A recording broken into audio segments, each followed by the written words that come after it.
देख रहे हैं सुदर्शन टीवी। मध्य प्रदेश राजस्थान, एक साथ एक आवाज, न पक्ष न विपक्ष, सिर्फ निष्पक्ष समाचार। रतलाम जिले के जावरा में जावरा से उज्जैन 4 लेन प्रस्तावित है, जो सिंहस्थ से पहले एमपीआरडीसी को 2027 तक कंप्लीट करके देना है। यह 4 लेन उज्जैन से भूतेड़ा तक ग्रीनफील्ड एक्सप्रेसवे की तर्ज पर बनेगा।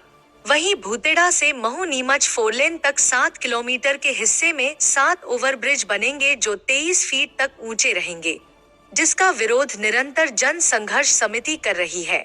पिछले 3 माह से निरंतर प्रदर्शन कर व पिछले 22 दिनों से जन आंदोलन के रूप में विरोध किया जा रहा है। समिति की मांग है कि इस 7 किलोमीटर तक के 4 लेन की डिजाइन सार्वजनिक की जाए और समिति के अनुसार बनाया जाए ताकि कोई प्रभावित न हो, जिसको लेकर समिति द्वारा आज फिर जावरा एसडीएम त्रिलोचन गौड़ को आवेदन देकर डिजाइन को सार्वजनिक करने की मांग की। वही आवेदन में बताया कि विभाग व प्रशासनिक अधिकारियों द्वारा डिजाइन को सार्वजनिक नहीं किया जा रहा है, उसके लिए क्या आमरण अनशन करे या कुछ और, क्योंकि अगर प्रभावितों को यह जानकारी नहीं होगी तो वे आपत्ति नहीं लगा सकते कि किसकी जमीन कहां तक जा रही है और आपत्ति स्वतः निरस्त हो जाएगी। समिति ने बताया, एमपीआरडीसी व प्रशासनिक अधिकारियों द्वारा हमें भटकाने का काम किया जा रहा है, लेकिन अगर जावरा को पीथमपुर बनाना पड़ेगा तो भी बनाएंगे, लेकिन जमीन स्तर पर ही बने 4 लेन ताकि कोई प्रभावित न हो।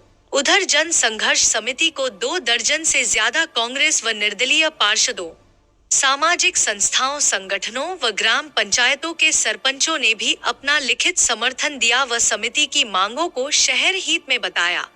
वहीं आपको बता दें कि स्थानीय विधायक डॉक्टर राजेंद्र पांडेय व नपा अध्यक्ष अनम कड़पा ने भी अपना लिखित समर्थन सबसे पहले दिया है, लेकिन जहां कांग्रेस निर्दलीय पार्षदों ने अपना लिखित समर्थन दिया, लेकिन एक भी भाजपा पार्षदों ने अपना समर्थन नहीं दिया। और तो और स्थानीय सांसद प्रतिनिधि प्रदीप चौधरी ने तो यहां तक बोल दिया कि सांसद सुधीर गुप्ता जन समिति के साथ है। मतलब 16 लाख से ज्यादा वोटर्स का प्रतिनिधित्व करने वाले सांसद जब समिति के साथ है तो फिर यह प्रोजेक्ट समिति के अनुसार ही बनना तय है। जबकि राजनीतिक विद्वानों से सुदर्शन टीवी मध्य प्रदेश राजस्थान ने बात की तो उन्होंने अपना नाम सार्वजनिक नहीं करने पर बताया कि सांसद प्रतिनिधि प्रदीप चौधरी ने मीडिया को अपना बयान जारी कर कहा कि पूरी भाजपा समिति के साथ है, फिर ये धरना क्यों? सांसद विधायक को एमपीआरडीसी को बोलकर धरना खत्म करवा देना चाहिए और इस 4 लेन को भूतेड़ा तक ही बनाना चाहिए और समिति की मांग अनुसार बाकी हिस्से को, जो भूतेड़ा से महू नीमच 4 लेन तक 7 किलोमीटर के हिस्से को बिना ओवरब्रिज के बनाना चाहिए। सुरक्षा की दृष्टि से क्रॉसिंग पर सर्विस लाइन बना देना चाहिए ताकि कोई प्रभावित न हो और न ही कोई बेरोजगार हो। अब देखना है चौधरी के दिए बयान पर सांसद लिखित आश्वासन देते हैं या नहीं, इनके बयान की कोई प्राथमिकता है भी या नहीं है। अगर विधायक पांडे जनहित व जनभावनाओं के साथ खुलकर आ सकते हैं तो सांसद को भी आना चाहिए ताकि कोई बेरोजगार न हो और न ही कोई प्रभावित न हो। हालांकि राजनीति की समझ रखने वाले बोले कि जन संघर्ष समिति को मुख्यमंत्री से मिलकर अन्य विकल्पों के लिए बात रखना चाहिए। वहीं विधायक ने इस मामले को विधानसभा में उठाकर अपनी जन भावनाओं को साबित कर दिया, जबकि विधायक द्वारा सुझाए गए पर भी विचार करने की बात कही गई है। अगर सांसद भी जन भावनाओं के साथ हो जाए तो न कोई बेरोजगार होगा और न ही कोई प्रभावित होगा। अब यह देखना रोचक होगा कि 16 लाख से ज्यादा मतदाताओं का प्रतिनिधित्व करने वाले सांसद क्या करते हैं। हालांकि मामले में सुदर्शन टीवी मध्य प्रदेश राजस्थान ने जावरा एसडीएम गौड़ से बात करना चाहा, लेकिन उन्होंने कुछ भी बोलने से मना कर दिया और मौखिक बताया डिजाइन दोबारा समिति को बता दिया जाएगा। मामले में सुदर्शन टीवी मध्य प्रदेश राजस्थान ने सांसद सुधीर गुप्ता व उनके निजी पीए के माध्यम से कई बार बात करना चाहा, लेकिन उन्होंने फोन रिसीव नहीं किया। Bureau report, Sudarshan TV Madhya Pradesh Rajasthan. हमारी मांग तो वही है साहब, जो आज से 22 दिन पहले थी। हम धरने पे बैठे, हमने कहा कि हमें नक्शा दिखा दो, इससे स्पष्ट कर दो क्या बनने वाला है, कितना जाने वाला है। परंतु उस स्थिति को लेकर आज तक स्पष्टता नहीं आई है। धारा 11 में सबसे नीचे बारीक अक्षरों में लिखा हुआ है कि यह नक्शा अनुभाग में उपलब्ध है, चाहे जब प्रभावित देख सकते हैं, ले सकते हैं। तो हमको कहा जा रहा है कि कलेक्टर में जाइए, हमको कहा जा रहा है कि वहां आरटीआई लगा दीजिए। तो हमें समझ नहीं पड़ रहा कि भ्रम की स्थिति रखना चाहते क्यों हैं। ये नक्शा सार्वजनिक क्यों नहीं हो सकता। यह मेरा इन सब से निवेदन है, पूरे प्रशासन से, एमपीआरडीसी से, कि कोई नक्शा सार्वजनिक जमीन पर उतरने से पहले पब्लिक के सामने क्यों नहीं आता है। बस उन्होंने वही गोलमाल, पटवारी साहब से मिल लीजिए, हमने एक बार आपको दिखा दिया है, हम एक बार आपको और दिखा देंगे। तो दिखा देंगे, जो चीज हमारे लिए ही है उसको सार्वजनिक क्यों नहीं करते हैं आप। जो चीज ही हमारी है, जब वो बनेगी तब तो आएगी सामने, तो हमें दिखा दीजिए आपकी, और लगा दीजिए एक बोर्ड पे, देख लेंगे हम उसको।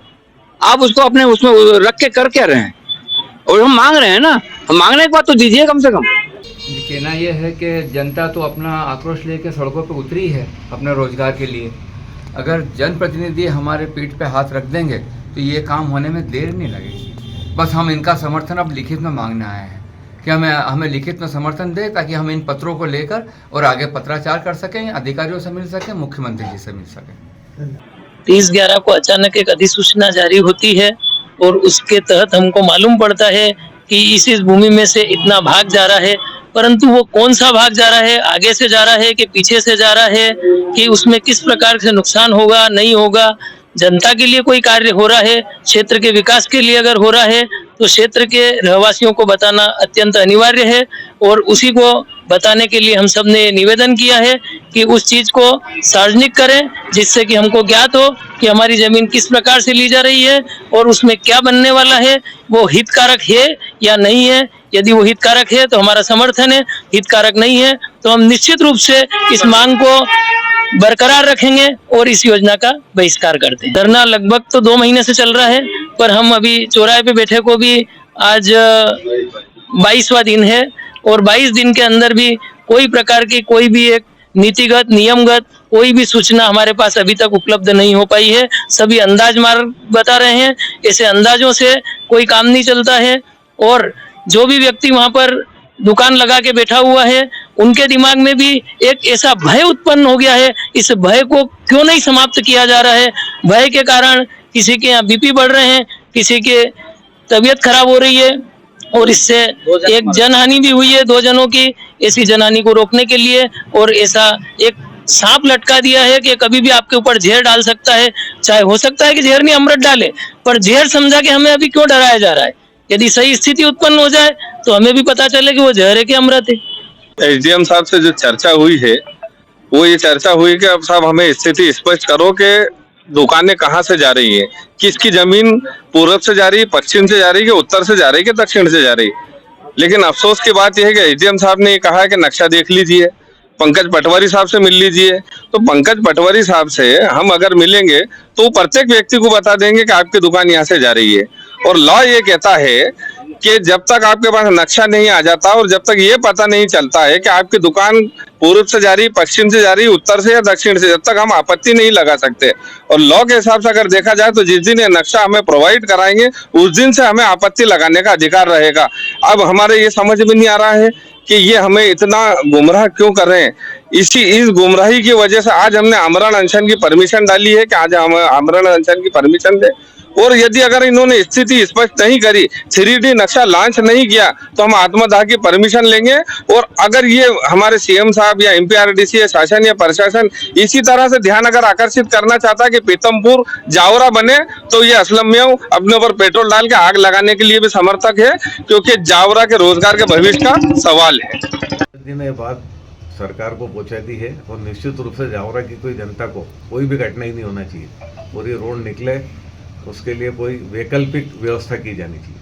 अभी बिल्कुल 100% करेंगे और उन्होंने ऊपर से सभी अधिकारियों और माननीय मंत्री महोदय सबसे बात करी है। निश्चित रूप से कोई भी हल होना चाहिए और जावरा की जनता को कोई भी परेशानी नहीं आना चाहिए। अभी मैंने ये गए थे संघर्ष समिति वाले और सांसद जी से इनकी फ़ोन पे बात हुई थी। निश्चित रूप से सांसद और पूरा परिवार और भारतीय जनता पार्टी आपके साथ खड़ी है।